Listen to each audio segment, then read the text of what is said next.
بسم الله الرحمن الرحيم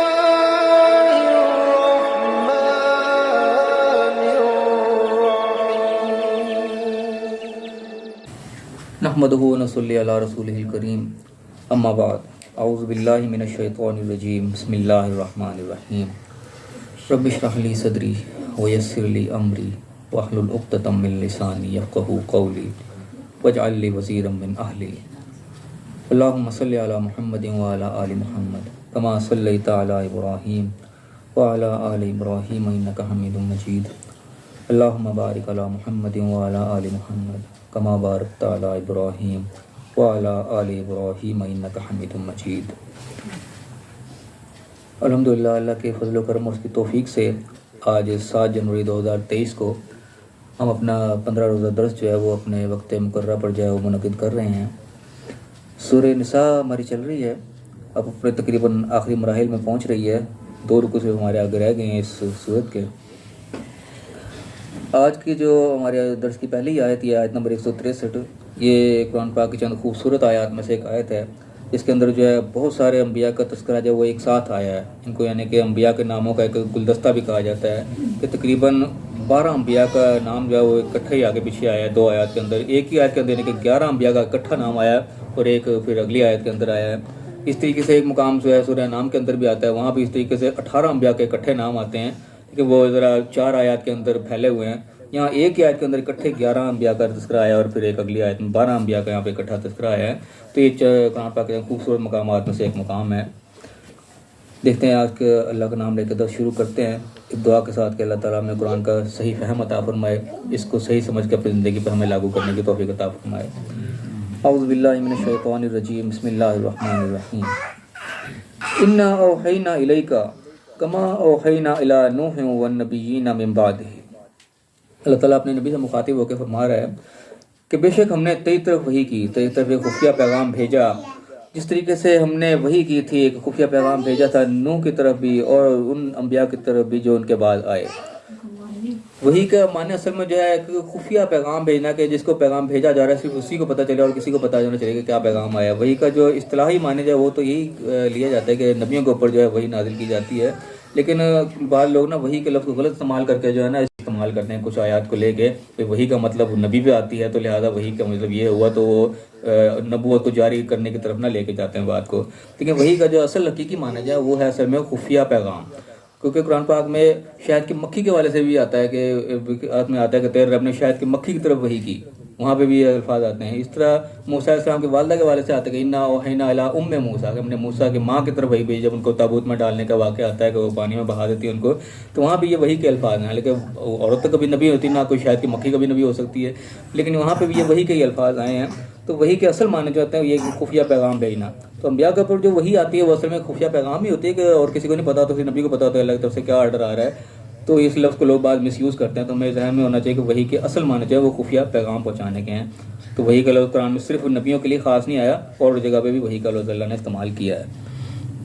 اور فرمایا کہ وَأَوْحَيْنَا إِلَىٰ إِبْرَاهِيمَ وَإِسْمَاعِيلَ وَإِسْحَاقَ وَيَعْقُوبَ وَالْأَسْبَاطِ، اور پھر ہم نے وحی کی خفیہ پیغام بھیجا ابراہیم علیہ السلام، اسماعیل اور اسحاق و یعقوب اور اسباط تمام علیہ السلام کے اوپر، وعیسیٰ و ایوب و یونس و ہارون و سلیمان، اور عیسیٰ اور ایوب و یونس اور ہارون اور سلیمان علیہ السلام پر بھی وحی کی اللہ تعالیٰ نے۔ وَآتَيْنَا داؤد زبورا، اور داؤد علیہ السلام کو زبور عطا کی۔ یہ لگاتار تمام انبیاء کا جو ہے اکٹھے تذکرہ آیا کہ اللہ تعالیٰ نے جس طریقے سے ان انبیاء کی طرف جو ہے وحی کی تھی اسی طریقے سے آپ کی طرف بھی وحی کی ہے، لیکن لوگ ماننے کو تیار نہیں تھے کہ آپ کیسے نبی ہو گئے، یہ ہو گئے۔ پھر پچھلی پوری ڈیٹیل بتائی کہ یہ سارے بھی نبی گزرے ہیں کہ تم مانتے ہو، اس طرح ان کی طرف وحی کی اس طرح ہم نے آپ کی طرف بھی وحی کی، جی کوئی ایسی عجیب و غریب بات تو نہیں ہو گئی کہ لوگ ماننے کو تیار نہیں ہیں۔ اور پھر میں کہ وَرُسُلًا قَدْ قَصَصْنَاهُمْ عَلَيْكَ، یہ پیغمبر وہ ہیں جو قصہ ہم نے تم پر بیان کر دیا، من قبل اس سے پہلے بیان کر چکے، وَرُسُلًا لَمْ نَقْصُصْهُمْ عَلَيْكَ، اور اس کے علاوہ بھی بہت پیغمبر جن کے ہم نے تم پہ بیان ہی نہیں کیا، یعنی کہ اللہ کی وحی تو بہت سو پہ پیغمبر یعنی کہ 1 لاکھ سے بھی اوپر آئے ہیں، تو چند کا اللہ تعالیٰ نے تذکرہ بتا دیا، باقی کو نہیں بتایا۔ تو اللہ نے بتایا کہ وحی پہلے بھی آتی رہی ہے اور آپ صلی اللہ علیہ وسلم کی طرف بھی آ گئے، تو اس میں کوئی ایسی حیرانگی کی بات نہیں ہے۔ وَكَلَّمَ اللَّهُ مُوسَىٰ تَكْلِيمًا، یہاں پہ موسیٰ علیہ السلام کا نام آ گیا اگلی آیت میں کہ موسیٰ علیہ السلام تو اللہ نے باقاعدہ کلام کیا جیسے کلام کیا جاتا ہے، تکلیمہ، تو یعنی کہ موسیٰ علیہ السلام سے اللہ نے خاص ایک پروٹوکول یہاں پہ الگ آیت میں بیان کیا، کیونکہ غور کریں کہ اللہ سے کلام کرنا کہ کتنی بڑی سعادت کی بات ہے کہ کام آدمی کے لیے یعنی کہ دنیا میں رہے کہ اللہ سے بڑے عالم سے ہم کلام ہو جائے. انسان بڑا فلانے سے ماتا ہے جی میں فلانے عالم سے مل کے آیا ہوں. کسی وزیر سے کسی منسٹر سے انسان ملاقات کر کے آیا تو بڑا خوشی سے بتا رہا تھی میں فلاں سے مل کے آیا ہوں, اس سے میری ملاقات ہوئی آج. تو جو ایک شخص جو ہے ڈائریکٹ اللہ سے ہم کلام ہو تو یہ بہت بڑی بات ہے. یعنی کہ اللہ سے بڑی پھر کیا ہستی, وہاں تو اینڈ ہو گیا سارا کچھ. تو اللہ سے جا کے ہم کلام ڈائریکٹ ہونا تھے. موسیٰ علیہ السلام کی یقیناً بہت بڑی ایک ان کی خوبی ہے جہاں بیان کی اللہ نے کہ اللہ نے موسیٰ سے ایسے کلام کیا جیسے باقاعدہ گفتگو کی جاتی, باتیں کی جاتی, تکلیماں, اس طریقے سے اللہ نے کلام کیا. اور فرمایا اصل کیا مقصد ہے جتنے انبیاء کا تذکرہ فرمایا کیوں اللہ نے وہی کی کہ رسول انبیاء سارے پیغمبر تھے مبشرین و منذرین, وہ یہ خوشخبریاں دینے والے بھی تھے اور وارننگ دینے والے بھی تھے, ڈرانے والے بھی تھے. یعنی کہ لوگوں کو اچھائی کی طرف لے کے آتے تھے, ان کو خوشخبریاں سناتے تھے کہ یہ نیک کام کرو تمہیں اس کا یہ اجر ملے گا, یہ اجر ملے گا, دنیا میں بھی آسانی ملے گی, آخرت میں بھی جنت ملے گی اور بڑا کچھ ملے گا, انعام و اکرام. ایک طرف یہ خوشخبریاں بھی سناتے تھے, وہ منذرین اور ڈراتے بھی تھے, ساتھ ساتھ الرٹ بھی کرتے تھے یہ کام نہیں کرنے ورنہ یہ سزائیں بھی ملیں گی تمہیں, یہ اس طریقے سے دنیا میں بھی پریشان ہو گئے, آخرت میں بھی تمہیں اس کی سزائیں ملیں گی. یہ دونوں کام جو تھے پیغمبر آ کے کرتے تھے لوگوں کو سیدھی راہ پہ رکھنے کے لیے. اور مقصد کیا تھا کہ لِأَلَّا يَكُونَ لِلنَّاسِ عَلَى اللَّهِ حُجَّةٌ بَعْدَ الرُّسُلِ, کہ لوگوں کے پاس پیغمبر آ جانے کے بعد اللہ کے خلاف کوئی حجت باقی نہ رہے گی. یا اللہ ہمیں تو پتہ ہی نہیں تھا, اصل راستہ تو یہ تھا, تو نے ہمیں اب سزا دینے لگ گیا, ہمیں تو پتہ ہی نہیں تھا. یہ چیز اللہ تعالیٰ نے ختم کرنے کے لیے, حجت کو تمام کرنے کے لیے اللہ تعالیٰ نے اتنے پیغمبر بھیجے اور اپنی آیات اتاری, کتابیں اتاری, زبور اتاری, جو بھی اتاری. مقصد یہ ہے کہ انسان کے پاس کوئی بعد میں کوئی بہانہ نہ رہے کہ اللہ مجھے تو پتہ نہیں تھا, مجھے کس بات کی سزا دے رہے, میں تو غفلت میں رہ گیا. نہیں, اللہ تعالیٰ نے اپنی حجت تمام کر دی, پیغمبر بھیج دیے, خوشخبریاں بھی سنا دیے, ڈراوے بھی سنا دیے, سارے جو ہے الرٹ کر دیا ہر طریقے سے کہ یہ کام کرو گے تو یہ نتیجہ نکلے گا, یہ کرو گے تو یہ نتیجہ نکلے گا. اب کوئی اللہ کے سامنے جانے اس چیز کا شکوہ نہیں کر سکتا کہ مجھے تو پتہ نہیں تھا. جو بھی انسان آج کے دور میں جو ہم دیکھ لیں, کوئی برائی کر رہا ہوتا ہے, کوئی جھوٹ بول رہا ہوتا ہے, کسی کا مال کھا رہا ہوتا ہے, کوئی سود کھا رہا ہوتا ہے, اس کو پتہ ہوتا ہے کام غلط ہے, کر رہا ہوتا ہے, پھر بھی چوری کرنے والا جو اس کو بھی پتا کہ چوری کرنی غلط ہے لیکن پھر بھی کر رہا ہے. تو اللہ کے سامنے کل کو یہ نہیں کوئی کہہ سکتا کہ مجھے پتا نہیں تھا تو مجھے کیوں سزا دی جا رہی ہے. سزا اس کو ملے گی تو اس کو ملے گی, اس کو پتا ہے کہ ہاں یہ کام غلط تھا. اللہ تعالیٰ بتاتا ہے کہ قیامت کے دن اللہ تعالیٰ مال نامہ انسان کے ہاتھ میں پکڑا دے گا, یہ لے تو اپنا حساب خود ہی کر لے, میں نے کیا حساب لینا تو خود ہی حساب لگا, تو کیا کر کے تیرے ساتھ کیا ہونا چاہیے. تو انسان اس دن اپنا حساب کرنے کے لیے خود ہی کافی ہو جائے گا. تو یہ پیغمبروں کو اللہ نے اتنی لمبی لسٹ گنوا کے مقصد بتا دیا کہ پیغمبر بھیجے کیوں گئے. تو وہ فرمایا کہ وکان اللہ عزیزا حکیم, اللہ تعالیٰ غالب ہے اور حکمت والا ہے. یعنی کہ اللہ تعالیٰ ویسے بھی غالب ہے, اپنا حکم ویسے بھی نافذ کر سکتا ہے, اس کو پوچھنے والا نہیں ہے, لیکن اللہ نے کو اصول کے تحت لے کے چلا ہے کام کو. کل کو یہ نہ کوئی اللہ کے اوپر کو بلیم نہ دے سکے, اللہ کو الزام نہ دے سکے کہ اللہ نے کسی طرح زیادتی کر دی, ظلم کر دیا. یہ اللہ کا جو ہے وہ نہیں ہے شیوا کسی کا ظلم کرنا. فرمایا کہ لیکن اللہ یشہد بما انزل الیک انزلہ بعلمہ, اللہ تعالیٰ اس چیز پہ گواہ ہے, اس چیز گواہی دیتا ہے کہ جو کوئی تمہارے پر نازل ہوا ہے اس کے علم سے نازل ہوا ہے. یعنی کہ لوگ اللہ پہ الزام لگاتے تھے کہ یہ کوئی کاہن ہے, کوئی جن سکھایا جاتا ہے, کوئی کہیں سے آ جاتا ہے اپنے پاس سے بنا کر لے آتا ہے. اللہ تعالیٰ یہ گواہی دے کہ یہ کوئی نازل ہو رہا ہے یہ اللہ کے علم سے, کامل علم سے نازل ہو رہا ہے. کوئی کاہنوں کی کوئی بات نہیں ہے, کوئی شاعر نہیں ہے, کلام نہیں کہہ رہا, یہ اللہ کے علم سے نازل ہو رہا ہے. اللہ تعالیٰ اس چیز کے اوپر گواہ ہے. والملائکۃ یشہدون, اللہ فرشتے بھی اس کے اوپر گواہ ہیں کہ فرشتوں کے سامنے فرشتہ پیغام لے کے آتا ہے, فرشتوں کے سامنے اللہ کے حکم اترتے ہیں, فرشتے بھی اس چیز کے اوپر گواہ ہیں. وکفیٰ باللہ شہیدا, گواہ تو اللہ ہی کافی ہے, اللہ کو فرشتوں کی گواہی کی ضرورت نہیں ہے, لیکن فرشتے بھی اس چیز کے اوپر گواہ ہیں کہ یہ پیغام اللہ کی طرف سے جا رہا ہے, اور گواہی تو اللہ ہی کی کافی ہے, فرشتوں کی تو ضرورت بھی نہیں ہے. اب فرمایا کہ ان الذین کفروا, ویسے جو لوگ پھر انکار کرتے ہیں, حق جو ان کے سامنے آ گیا اس سے کفر کر دیتے ہیں, انکار کرتے ہیں, بات کو نہیں مانتے, سارا کچھ سمجھایا جا رہا ہے پھر بھی نہیں مانتے. وصدوا عن سبیل اللہ, اللہ کے راستے سے رکتے ہیں یا روکتے ہیں لوگوں کو بھی, خود بھی اللہ کے راستے پہ نہیں چلتے جو اللہ بتا رہا ہے, اور دوسروں کو بھی روکتے ہیں. قد ضلوا فی ضلال بعید, تو پھر وہ دور کی گمراہی میں جا پڑے. یعنی کہ ہدایت کا راستہ اللہ نے سامنے رکھ دیا, بتا دیا کہ یہ صحیح ہو یہ غلط ہے, اس کے باوجود بھی غلط راستے پہ چلے گا تو پھر وہ دور کی گمراہی میں جا پڑا. اس کا پھر ہدایت کا جو ہے وہ کوئی امکان باقی نہیں رہتا کہ ہدایت تو چھوڑ کے وہ چل پڑا گمراہی کی طرف. اب کہاں سے اس کو ہدایت ملے گی, گمراہی کے راستے پہ تو کبھی ہدایت نہیں ملے گی. اور فرمایا کہ ان الذین کفروا, پھر جو لوگ کفر کرتے ہیں, انکار کرتے ہیں اللہ کے حکموں کا, وہ پھر ظلم کا شکار ہو جاتے ہیں, ظلم کرتے ہیں لوگ اپنے ساتھ بھی دوسروں کے ساتھ بھی. لم یکن اللہ لیغفر لہم, کو چھوڑ کے جو ہے گمراہی کا راستہ اپنا لیا اور ظلم کے راستے پہ چل پڑے, ایسے لوگ پھر معافی کا مستحق نہیں ہے.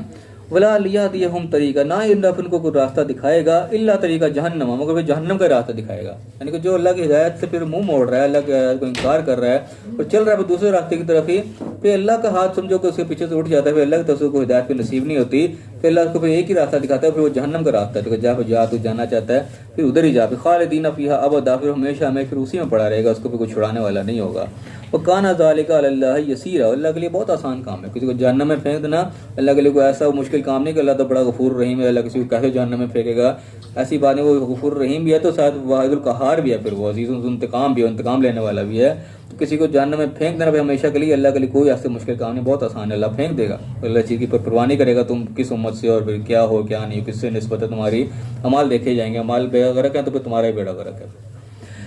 پھر فرمائے گا یا ایھا الناس، اے لوگوں، اللہ تعالیٰ پوری انسانیت سے مخاطب ہوا یہاں پہ، یا ایھا الناس قد جاءکم الرسول، کہ تمہارے پاس پیغمبر آ چکے، یعنی کہ پیغمبر جو ہیں یہ پوری انسانیت کی طرف آئے ہیں، پوری انسانیت کو اللہ مخاطب کر کے کہہ رہے ہیں کہ تمہارے پاس پیغمبر آ چکے بالحق، حق لے کے، یعنی کہ اللہ کی طرف سے حق بات پہنچ چکی ہے قرآن کی شکل میں، اللہ کے پیغام کی شکل میں، اور نبی صلی اللہ علیہ وسلم کی سنت کی شکل میں جو اللہ نے نبی نے چل کے دکھایا دنیا کے اندر، اس کے ذریعے سے جو ہے تمہارے پاس حق پہنچ چکا ہے من ربکم، تمہارے رب کی طرف سے، فآمنوا خیر لکم، تو بات کو مان لو، اسی میں تمہاری بھلائی ہے، یعنی کہ جو پیغام تم تک پہنچ گیا ہے اس کو مان لو کہ تمہاری بھلائی ہے، اور اگر تم اپنی مرضی کرو گے پھر ظاہر ہے اس کے اندر بھلائی نہیں ہے، پھر اس کے اندر شر ہی شر ہے، پھر اس کے اندر نقصان ہی ہے، چاہے وہ دنیا میں بھی ہو آخرت میں بھی ہونا ہی ہونا۔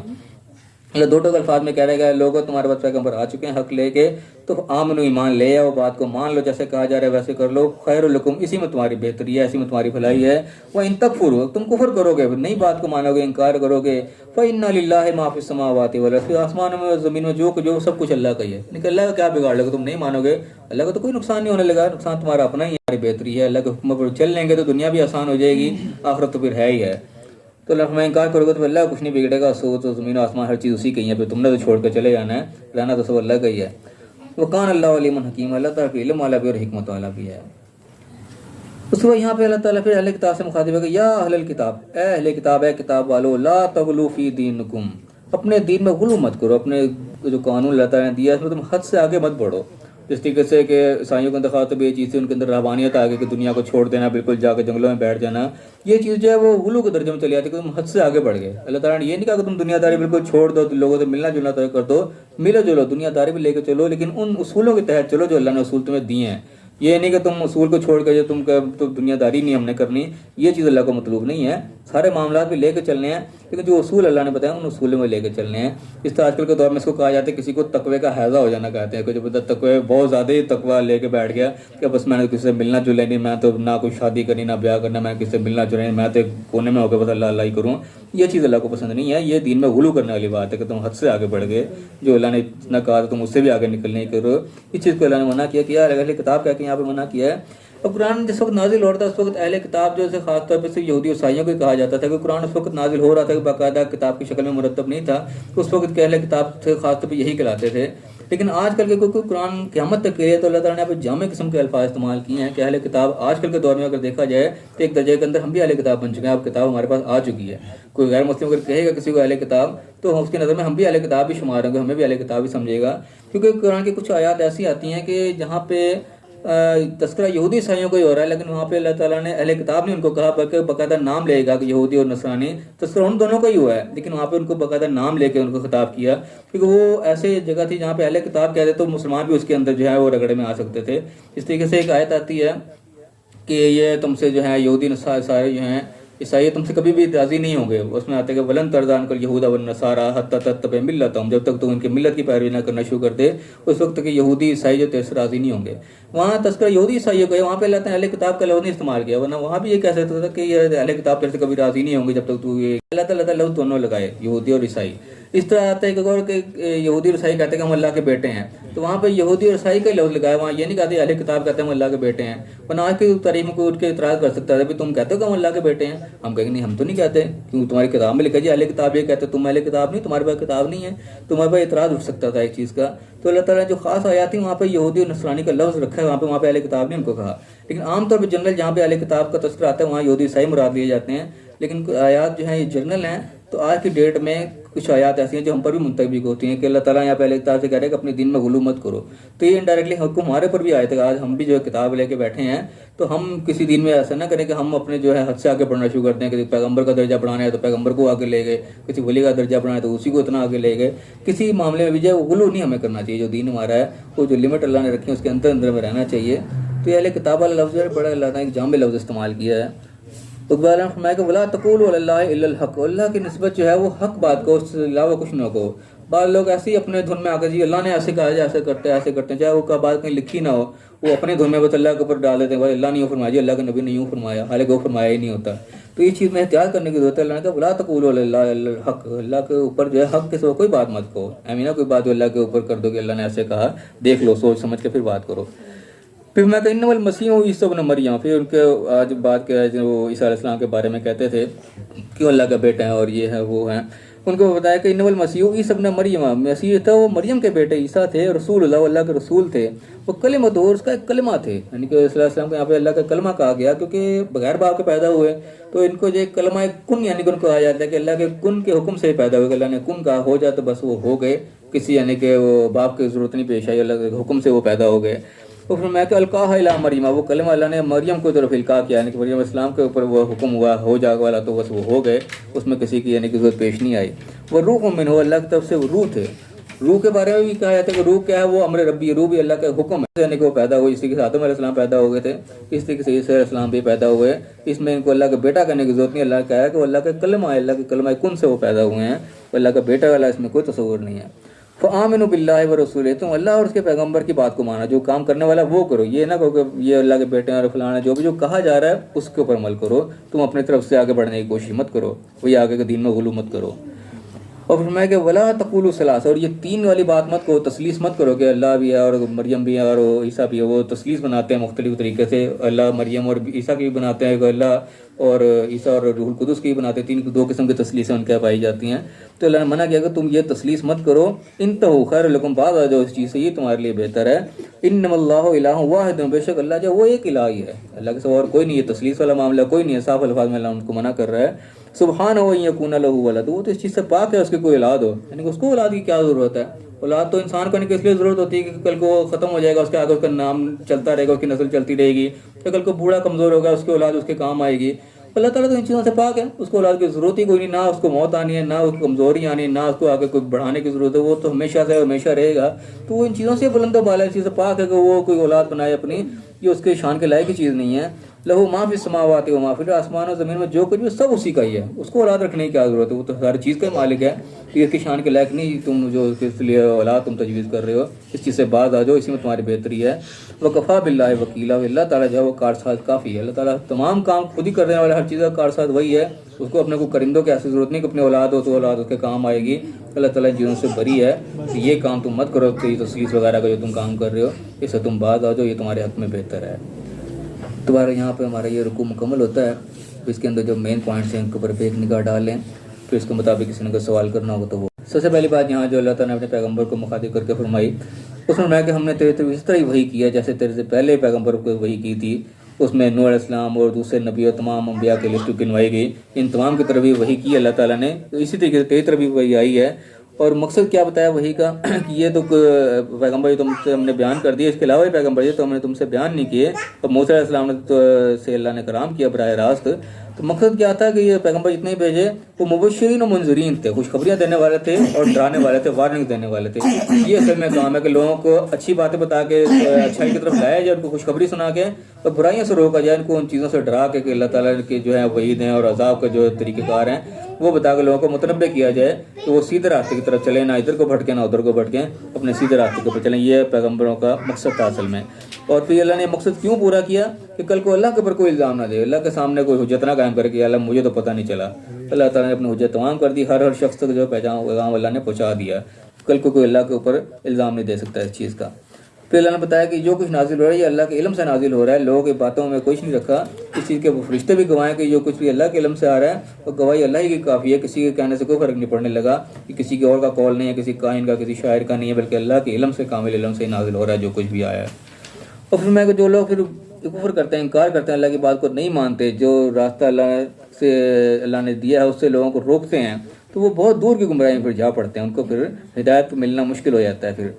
پھر فرمایا کہ جو کفر کرتے ہیں، پھر ظلم کرتے ہیں، اللہ کو اللہ تعالیٰ ہرگز معاف بھی نہیں کرے گا اور پھر ان کو راستہ نہیں دکھائے گا. اللہ تعالیٰ نے راستہ دکھانا چاہے تو دکھا دیا، جو اس راستے کو دیکھ کے بھی کوئی اور اپنا منہ موڑے گا تو پھر وہ راستے سے محروم ہو جائے گا. اس کو پھر ایک ہی راستہ ملے گا اور وہ جہنم کا راستہ ہوگا. اس میں پھر وہ ہمیشہ وہ پڑا رہے گا، اس کو پھر کوئی پرسان حال نہیں ہوگا. پھر اللہ نے پورے انسانیت کو مخاطب کر کے واضح کر کے بتا دیا کہ تمہارے پاس رسول آ چکا، پیغمبر آ چکا، پیغام تمہارے پاس حق تھا جو وہ پہنچ چکا. اب تم اس کو بات کو مان لو گے تمہاری بہتری ہے، نہیں مان لو گے تو دیکھ لو کہ اللہ کچھ نہیں بگاڑو گے. تو بھی تم نے تو چھوڑ کے چلے جانا ہے، تم عارضی ٹائم ہے تمہارا، کب ختم ہو جائے گا، آج ختم ہو جائے گا، کل ختم ہو جائے، اس کا کوئی پتہ نہیں ہے، بات کو مان لو، اسی میں تمہاری بہتری ہے، اپنا چھوڑ کے تم نے چلے جانا ہے، باقی سب کچھ اللہ کا ہی ہونا ہے۔ اور پھر اہل کتاب کو مخاطب کر کہا کہ تم اپنے دین میں جو ہے وہ غلو مت کرو، حد سے آگے مت بڑھو، جو حدود اللہ نے مقرر کر دی ہیں اس سے آگے بڑھنے کی ضرورت نہیں ہے، رہبانیت میں جانے کی ضرورت نہیں ہے، حد سے آگے کسی کو بڑھانے کی ضرورت نہیں ہے، جو اللہ نے لمٹس رکھی ہے اس کے اندر اندر اپنی زندگی گزارو۔ اور عیسیٰ علیہ السلام کے بارے میں بتایا کہ وہ اللہ کے پیغمبر تھے، اس کا کلمہ تھے جو مریم علیہ السلام سے القاء کیا گیا، تو بات کو تم مان لو، اس میں جو ہے اس کے صلاح تسلیث والا کام تم مت کرو، اس سے تم باز آ جاؤ، اسی میں تمہاری بہتری ہے۔ اللہ تمہارا ایک ہی الہ ہے، حکم صرف ایک کا چلنا ہے، ایک ہی ہستی کا حکم ہمارے زندگی میں ہونا چاہیے، اسی کے مطابق ہم اپنی زندگی گزاریں، اور آسمان و زمین میں جو کچھ بھی سب اسی کا ہے، اس کو اولاد رکھنے کی کوئی ضرورت نہیں ہے، اس کی شان کے لائق ہی نہیں ہے یہ چیز۔ اللہ تعالیٰ اکیلا ہی کارساز کافی ہے، تمام معاملات کو سنبھالنے کے لیے وہ اکیلا ہی کافی ہے، اس کو کسی اولاد کی ضرورت نہیں ہے۔ یہ بات اللہ نے واضح کہہ کے اس کو جو ہے رکوع مکمل کیا۔ اللہ تعالیٰ دعا ہے جو پڑھا ہے ہمیں صحیح سمجھنے کی، کہ صحیح عمل کرنے کی توفیق عطا فرمائے، اور صحیح سمجھ کے اس پہ عمل کر کے دوسروں تک پہنچانے کی توفیق عطا فرمائے، دنیا آخرت دونوں جگہ کامیاب فرمائے۔ وآخر دعوانا ان الحمد للہ رب العالمین۔